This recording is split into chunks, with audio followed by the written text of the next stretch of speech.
Welcome to PR news. Zaheerabad పట్టణంలోని పస్తాపూర్ మహేంద్ర కాలనీలో ప్రాముఖ్య శ్రీ వెంకటేశ్వర ఆలయంలో నేడు స్వామివారికి 108 కలశాలతో అభిషేకం మరియు హోమం నిర్వహించారు. కార్యక్రమంలో భాగంగా తిరుమల తిరుపతి దేవస్థానం ప్రధాన అర్చకులు నరసింహాచార్యులు ఆధ్వర్యంలో ధ్వజారోహణ కార్యక్రమం నిర్వహించారు.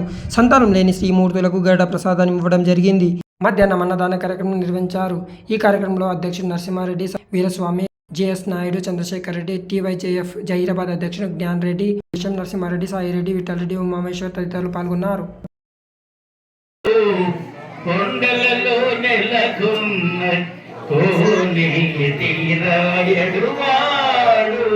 కరుణాపాంగా కమలాసంగా వర శ్రీ వెంకటగిరిపతి రంగా, కరుణాపాంగా కమలాసంగా వర శ్రీ వెంకటగిరిపతి రంగా, గోవిందా శ్రీత గోకుల బృంద, పావన జయ జయ పరమానంద, పావన జయ జయ పరమానంద.